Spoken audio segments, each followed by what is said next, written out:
She was peacefully relaxing in seat 8A, enjoying the quiet hum of the engines as the plane cruised smoothly at 30,000 feet.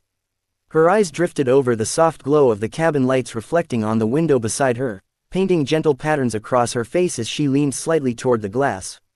Outside, the sky looked endless, deep blue above, scattered clouds far below, and the faint orange tint of the sunset blending with the horizon. The passengers around her settled into their own rhythms, some reading, some dozing off, some scrolling through their phones with tired eyes.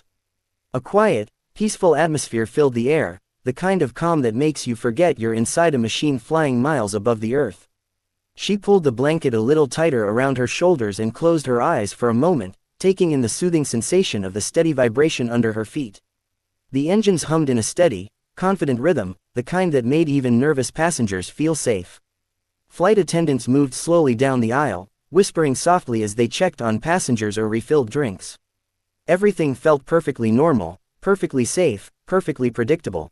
For a moment, she allowed herself to relax completely, letting her thoughts drift away like clouds passing underneath the plane. But that peace lasted only a moment longer. A sudden, piercing alarm shattered the silence. The sound tore through the cabin, sharp and unexpected, slicing through the calm like a blade. Passengers jolted upright in their seats, eyes widening, conversation stopping mid-sentence. The lights flickered for a fraction of a second, just long enough to make stomachs drop. She instantly opened her eyes, her heartbeat kicking up as she turned toward the aisle. The alarm wasn't like the usual seatbelt chime or turbulence warning.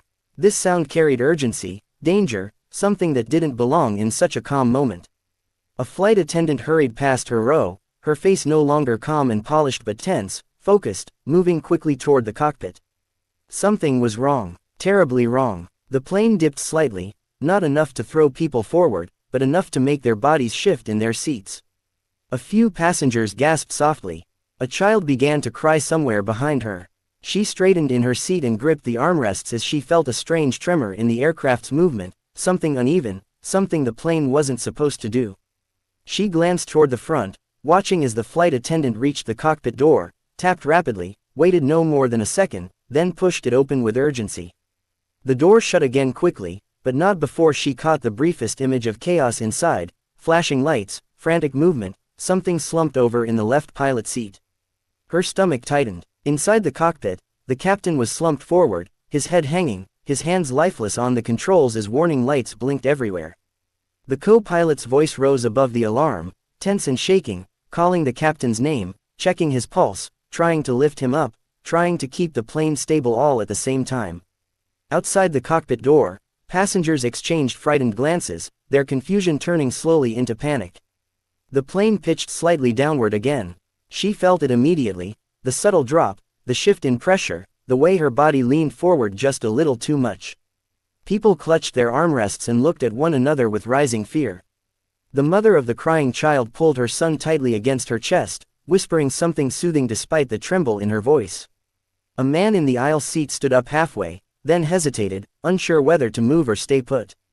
The tension thickened in the air like invisible smoke. The alarm still blared. Another jolt ran through the plane, sharper this time. Drinks rattled in their cup holders.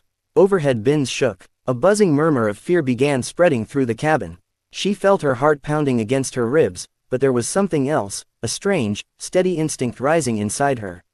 Something telling her to move, to do something, to not sit here watching helplessly while lives hung in the balance. She unbuckled her seatbelt slowly, almost too quietly to be noticed in the chaos around her, and stood up. The man in the aisle looked at her, alarmed, as though he wanted to stop her, but something in her expression, calm, focused, unshaken, made him step aside. She moved down the aisle toward the cockpit with a steady stride. People watched her, confused, hoping she knew something, hoping someone had a plan. The flight attendant emerged from the cockpit, pale, shaken, her hands trembling slightly. The moment she saw the girl approaching, she whispered under her breath, "We need help."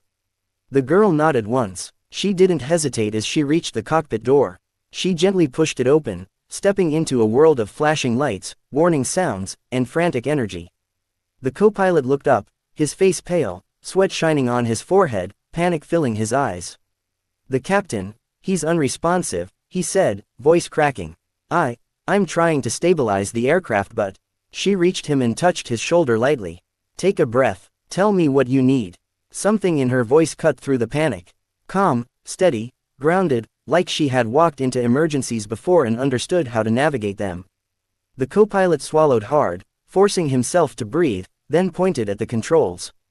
The autopilot disconnected when the captain collapsed. He said, I'm trying to level us out manually, but the alarms, there's too much happening at once. She glanced at the captain, his chest barely rising, his face drained of color. Not dead, not yet, but unconscious and unable to command the aircraft. She placed 2 fingers on his neck, checking his pulse. Weak, but there. Then she turned her focus to the panels, reading the flashing indicators, absorbing the situation in seconds. Altitude decreasing. Aircraft slightly nose down. Autopilot disengaged. A cascade of warnings demanding acknowledgement before she could quiet the cockpit enough for the co-pilot to think clearly. She sat in the captain's seat. The co-pilot blinked at her in shock, startled by her confidence. But she didn't look uncertain. She didn't hesitate. Her hands settled on the controls with the ease of someone who understood the logic and rhythm of a cockpit, even if she had never flown this model before. Pull the nose up 2 degrees, she said calmly. Don't fight it too hard. Gentle correction. He followed her instruction, his breathing steadier with each passing second. The plane leveled slightly. Passengers felt the movement change, less erratic, more controlled. The crying child quieted. People whispered, what's happening? Are we okay? The fear didn't disappear, but its grip loosened just enough for hope to slip in. She reached for the intercom toggle and began shutting off minor alarms one by one, prioritizing the critical ones, clearing the cockpit's noise until only the essential warnings remained. She worked with surprising precision, absorbing information at a speed that made the co-pilot stare. Her voice guided him step by step through the immediate corrections. He followed her as if she were a senior instructor instead of a girl who had been sitting in seat 8A minutes ago. With each correction, the plane steadied more. The descent slowed. The engines hummed with more even power. A flight attendant cracked open the cockpit door, eyes wide with fear softened by awe. Is it working? Are we stable? She nodded without turning, still focused on the instruments. We're stabilizing. The co-pilot exhaled shakily, almost as if he'd been holding his breath since the alarm first went off. How did you know what to do? He asked. She didn't answer immediately. Her eyes remained locked on the displays, reading, adjusting, recalibrating the aircraft's stability. Her voice remained calm, almost serene, as she said, focus on the aircraft. Questions later. He nodded quickly. Outside the cockpit, the sky stretched endless in blue, but ahead, a faint line of clouds loomed like a distant warning. She adjusted the altitude slightly, smoothing the plane's path and guiding it into clearer air. The co-pilot contacted air traffic control with steadier hands, relaying the situation and requesting emergency priority. But all the while, she stayed in the captain's seat, controlling the plane with the calm confidence of someone who could see order in the chaos. The passengers felt the difference almost immediately. The trembling stopped. The sudden dips smoothed out. The cabin regained that quiet hum, but now the silence felt different, not peaceful, but hopeful. Whispers spread down the aisle. Someone's helping them. It's the girl from seat 8A. She went into the cockpit. Is she a pilot? No, but look, the plane feels steady now. In the cockpit, the co-pilot cleared his throat, trying to process the reality unfolding around him. We're cleared for emergency landing. They're preparing a runway. We need to start descent adjustments.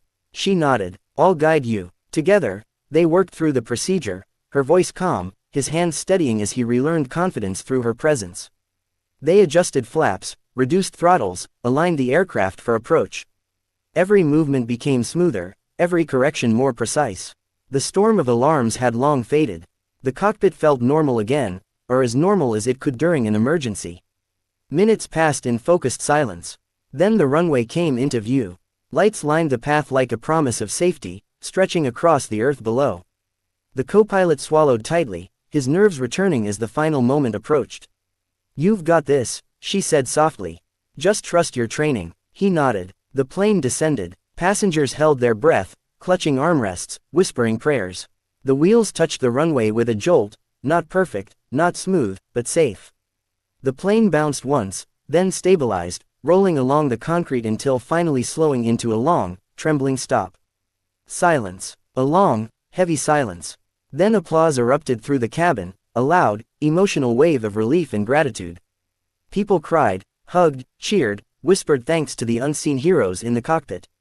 She removed her hands from the controls and stepped back as rescue vehicles approached outside. The co-pilot looked at her, eyes wide with a mixture of respect, disbelief, and awe. "You saved us," he said quietly. "All of us." She simply gave him a small, gentle nod. Then she walked out of the cockpit as calmly as she had entered it, returning to seat 8A, where only minutes earlier she had been relaxing, unaware that she would soon become the silent hero of a flight that almost never reached the ground. The flight attendant rushed to the cockpit, only to find the captain slumped over the controls, his heart having suddenly failed. For a moment, she simply froze, unable to process the sight before her. The captain, a man known for his calm authority and confident presence, now lay motionless, his head tilted forward, his hand hanging uselessly by the throttle. His breathing was shallow, barely visible, his skin already turning pale. The cockpit, which was supposed to be the safest, most controlled part of the aircraft, had become a scene of chaos. Warning lights flashed like frantic red pulses across the panels, alarms blaring in loud, urgent bursts that made her heartbeat race in her chest. The co-pilot, who only minutes ago was joking lightly with the crew, now sat pale and trembling, his hands gripping the controls as though they were the only thing keeping the aircraft in the sky. The aircraft tilted slightly, a subtle but undeniable shift that sent a jolt of terror through everyone on board. It wasn't dramatic enough to throw passengers from their seats, but it was noticeable, too noticeable. The flight attendant felt her stomach drop as she reached out instinctively to brace herself against the wall. The co-pilot struggled to correct the angle, sweat forming along his hairline, his voice shaking as he muttered under his breath, "No, no, no, stay level," but the plane didn't want to listen. It wavered, dipped, then steadied again only for a moment before shuddering violently. From the cabin came the first wave of frightened gasps. Passengers who had been peacefully reading, napping, or whispering casually were now snapping upright in their seats, eyes wide with fear. Drinks shook in cup holders, ice cubes rattling like loose marbles. A child began crying somewhere near the middle of the plane, his wails growing louder as the turbulence intensified. Overhead compartments vibrated, some of them trembling so hard that passengers instinctively reached up to hold them closed. A soft but pervasive murmur of panic spread like wildfire, climbing from row to row, each voice feeding the next. The co-pilot looked up at the flight attendant with eyes full of raw fear. "Get someone, get anyone who can help," he said, his voice cracking under the weight of the situation. I can't handle everything at once. I need to stabilize the aircraft, I need to check the captain, I need to." His breaths came in quick, uneven bursts, his mind racing faster than his hands could move. His fingers trembled on the controls, his every attempt to steady the plane clashing with another unexpected dip or jolt from the aircraft. Turbulence shook the plane again, this time harder, rattling trays and sending a few loose objects sliding down the aisle. One of the flight attendants who had stayed in the cabin stumbled, grabbing onto a seat for support. Passengers were now gripping armrests, eyes darting around in fear, some whispering prayers under their breaths. The soft glow of the cabin lights flickered just enough to make hearts leap into throats. Every second felt uncertain, stretched thin by fear and the chilling realization that something was happening, something far beyond normal turbulence or a minor mechanical issue. The flight attendant in the cockpit forced herself to move, forcing her brain to stop freezing and start functioning.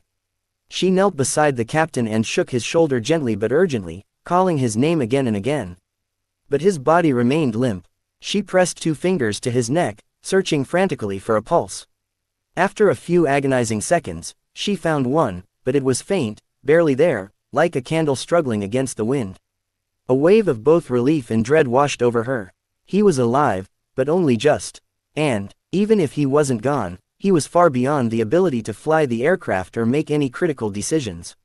She stood up quickly, her hands trembling, her voice barely steady as she turned to the co-pilot. "He's alive, but barely. His heart, something's wrong. What do you need me to do? Tell me what you need."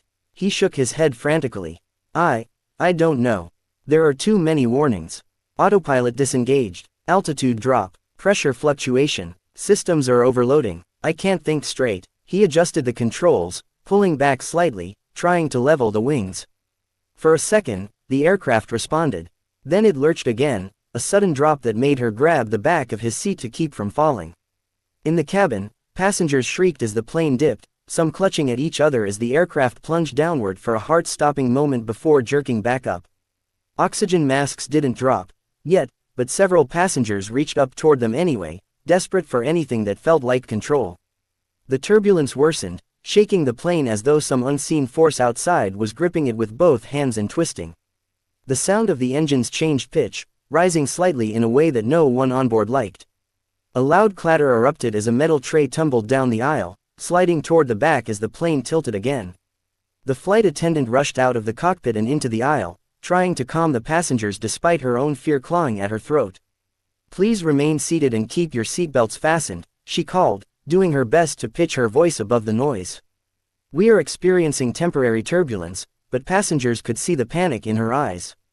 They could hear the strain in her voice. They could feel the terror in the way the plane shivered and groaned around them. Her words weren't calming anyone. Not really. She hurried down the aisle, searching for anyone at all, who looked calm, capable, aware of more than their own fear. She scanned the rows rapidly, desperate to find someone who might have some kind of training, experience, or even just the composure to help. But most passengers sat frozen, white-knuckled, either crying, praying, or staring forward with wide, terrified eyes. A few shouted questions at her. "What's happening? Is the pilot okay? Are we crashing?" But she didn't have answers. She could only keep moving, her stomach twisting into tighter knots with every passing second. Meanwhile, the co-pilot in the cockpit fought to stay in control. His hands were slick with sweat, his breathing growing more ragged as he tried to silence alarms and correct their altitude at the same time. His mind was a battleground of training versus panic, logic versus the overwhelming fear that he might not be enough. He looked again at the captain lying unconscious beside him, and the sight only added fuel to his terror. He wasn't supposed to handle this alone. He wasn't trained for a medical emergency at the same time as mechanical failures. He wasn't ready for the weight of an entire aircraft's lives pressing down on his shoulders. Another shudder ran through the aircraft. Then another. The plane felt unstable, as though it had lost its confidence, as though the sky around it had turned hostile. Passengers clutched their armrests tighter, and several cried out as the aircraft dropped again, their bodies lifting slightly from their seats before slamming back down. A woman near the back began sobbing uncontrollably, her husband holding her as best he could. A teenager whispered, "We're gonna die," and his mother tried to hush him even though she herself was trembling violently. Two strangers grabbed hands without thinking, instinctively seeking comfort, bonding through fear they didn't have words for. Eyes darted to windows, to masks, to flight attendants. The sense of helplessness tightened like a rope around every heart on board. In the cockpit, the co-pilot tried once more to regain control, but then a new alarm blared, sharp, high-pitched, urgent. His eyes snapped to the display. Altitude dropping too fast. "No, no, no, come on, pull up, please," he begged, speaking to the aircraft as if pleading with a living creature. His arms strained as he pulled back on the controls. The plane resisted, shuddered, then lifted slightly, but not enough. Not fast enough. Not steady enough. Fear saturated every inch of the aircraft now, thick and suffocating. The flight attendant reached the front of the cabin again, breathless, overwhelmed, feeling the weight of responsibility crushing her. She glanced toward the closed cockpit door as if it might open on its own and reveal a miracle. But it stayed shut. The lights flickered again. The plane dropped once more. And somewhere deep inside her chest, a quiet voice whispered the truth she didn't want to admit. They were losing control. They were running out of time.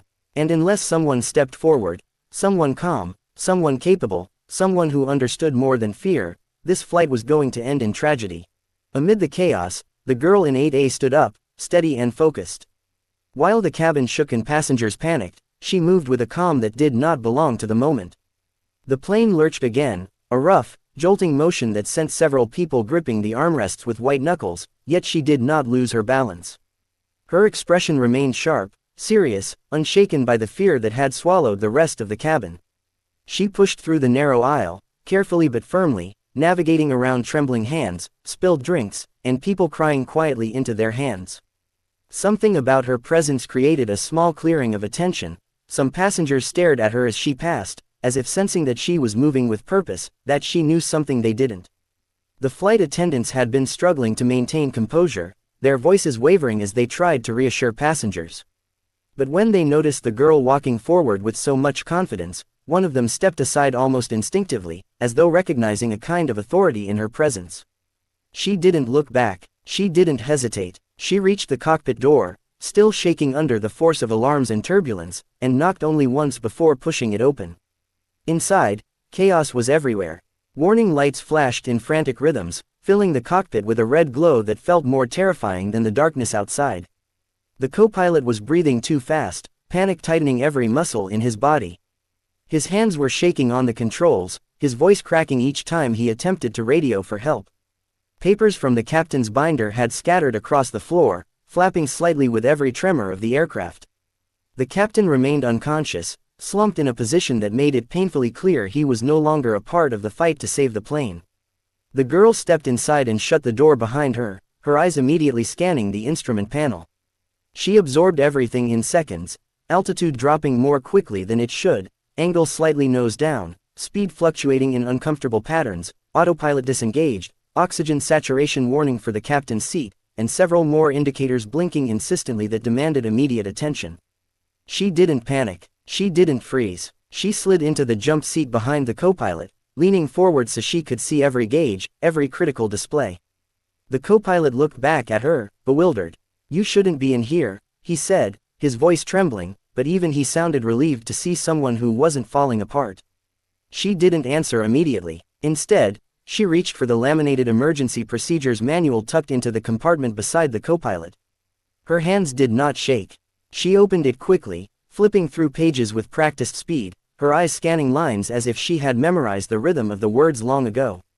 She steadied her own breathing, drawing in a slow inhale, and then finally spoke. "You need to level the plane first.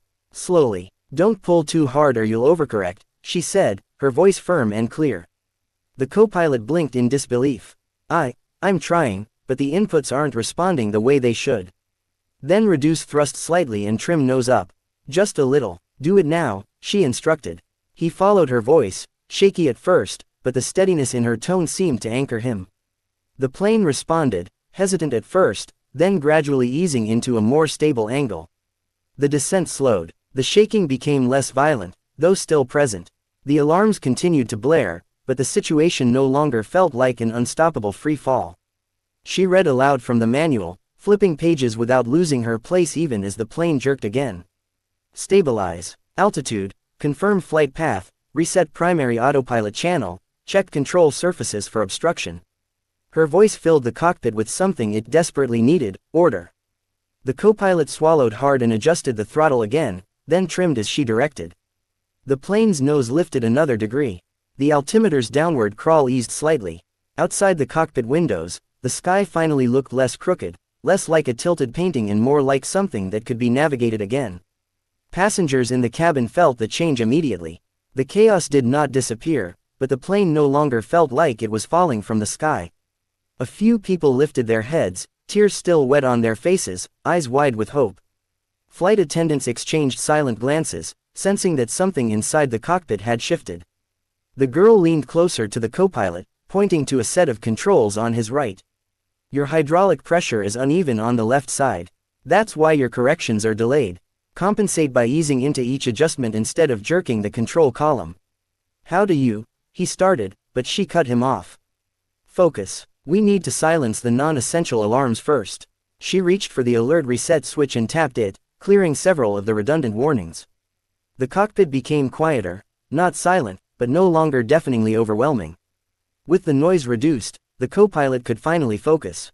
She flipped to another page in the manual. "You're going to need to re-engage partial autopilot for stability, but we can't rely on it completely. The left system probably failed when the captain collapsed and bumped the controls. We'll use the secondary channel." The co-pilot asked, some part of him still stunned that a teenage girl was instructing him how to save an airplane. "Yes, she said without hesitation, her tone firm but calm. "You're not doing this alone. Give me access to the secondary display." He shifted aside just enough for her to lean forward. She pressed several combinations of buttons, bypassing the unstable primary system. One by one, the panels reconfigured. The plane steadied a little more. The co-pilot exhaled deeply, his lungs releasing a breath he felt he'd been holding since the alarm first blasted. Another patch of turbulence hit them, sending the cockpit quivering, but this time the aircraft didn't drop sharply. It trembled, swayed, then recovered its balance. She kept her voice steady, guiding him through it like she was narrating a calm walk through a storm. Don't fight it, let the plane move with the wind before you correct. Too much resistance will destabilize the pitch. The co-pilot nodded rapidly, following her instructions. His hands moved with more confidence. Sweat still dripped down his temples, but his breathing steadied, syncing unconsciously with her slower rhythm. He corrected gently, and the aircraft responded exactly as she predicted.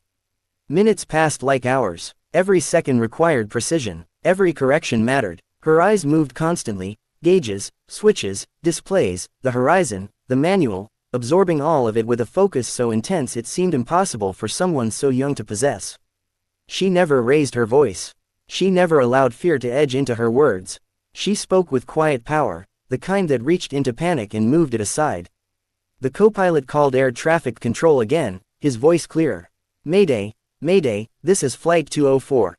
Captain is unresponsive. Aircraft has experienced system failure.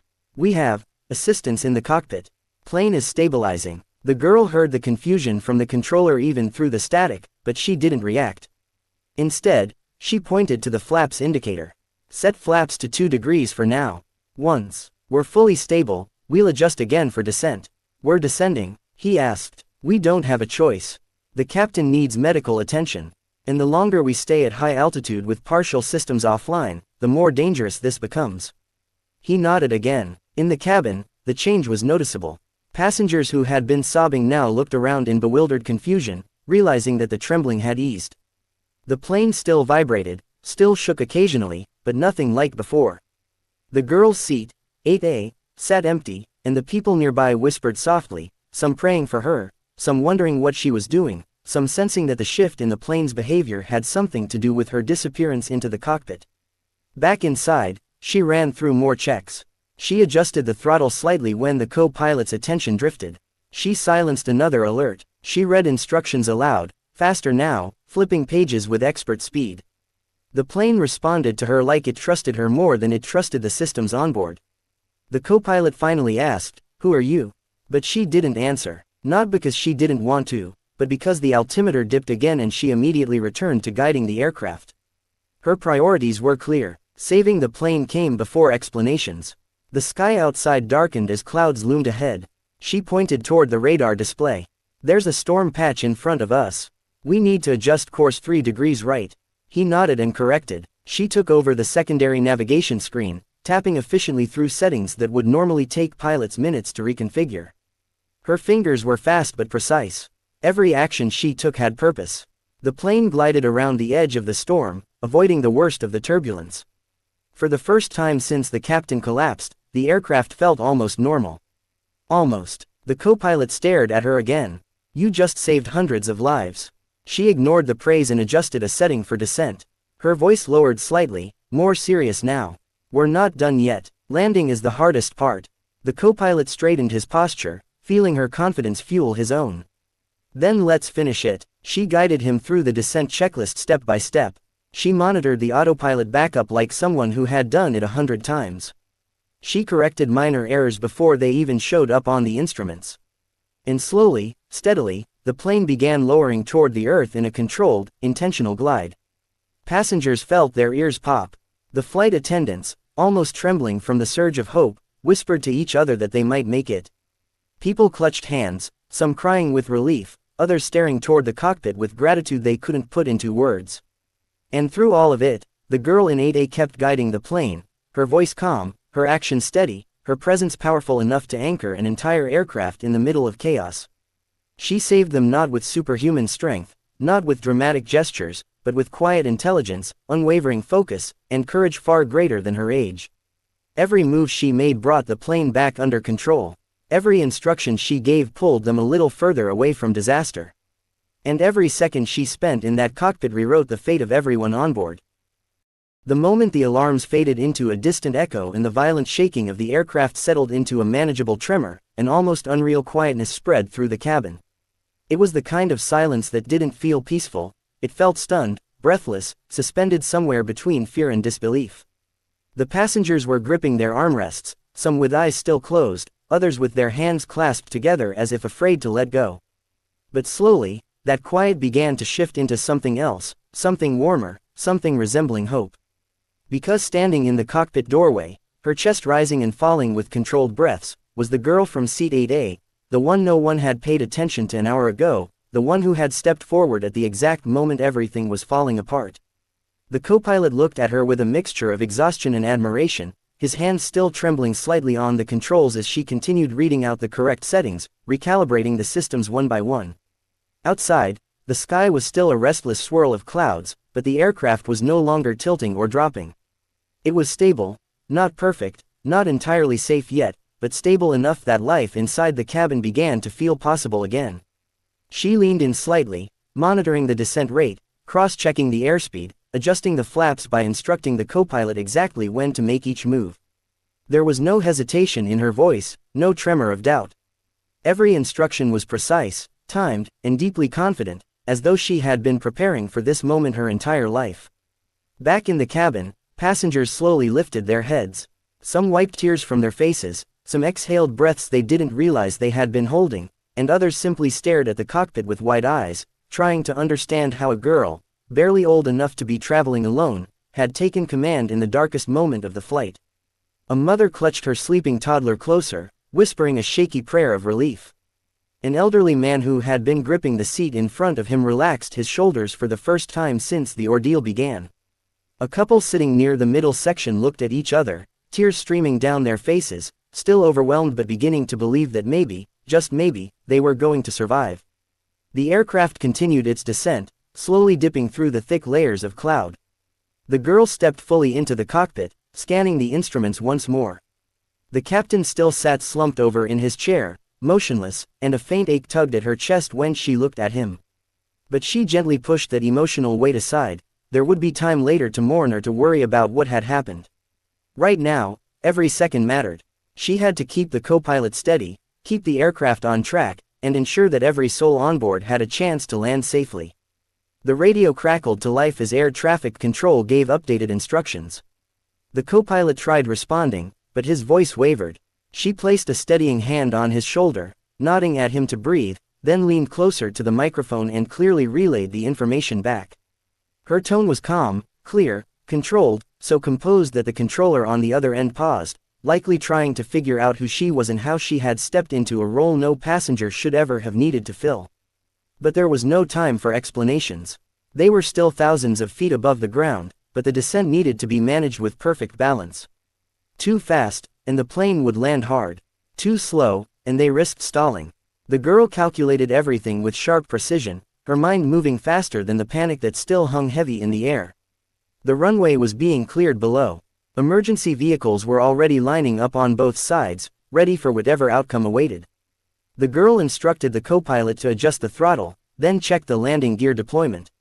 Everything felt surreal, the flashing lights on the ground, the rhythmic beeping of the warning systems that still chimed occasionally, the awareness of hundreds of lives behind her depending on every decision she made. But she didn't let any of that pressure shake her. She focused on the horizon, on the glide slope indicator, on the soft hum of the engines that now sounded more like a promise than a threat. The plane broke through the final layer of cloud, revealing the runway stretching out below like a lifeline.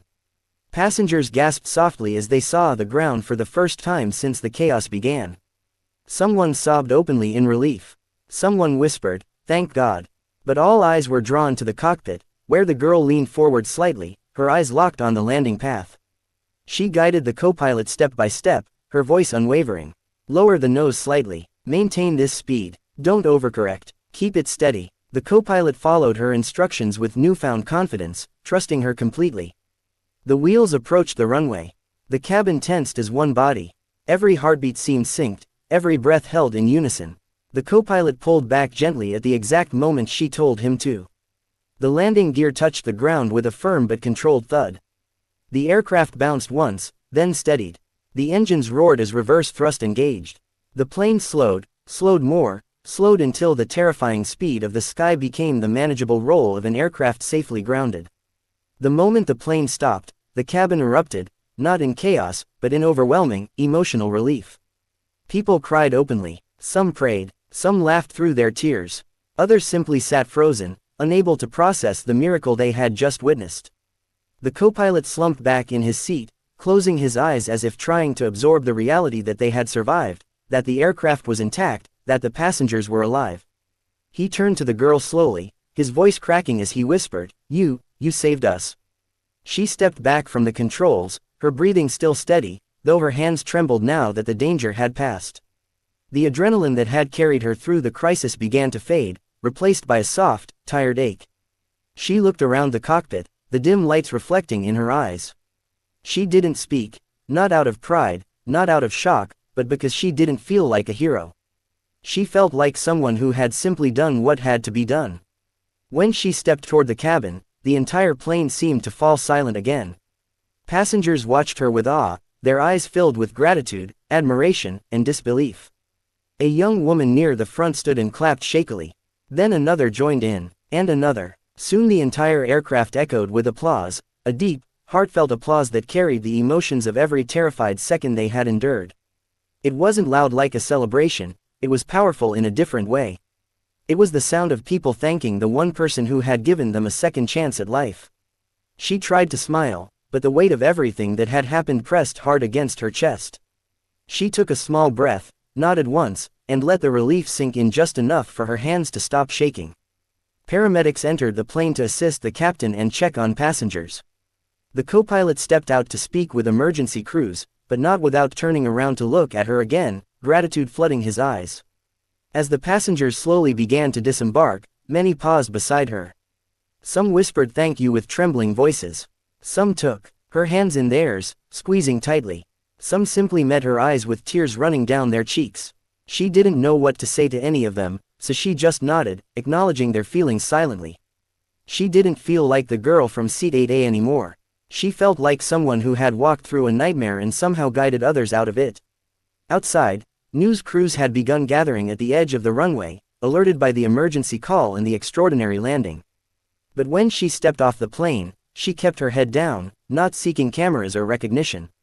What mattered to her wasn't the attention. It wasn't the praise. It was the faces of the people walking behind her, alive, breathing, safe.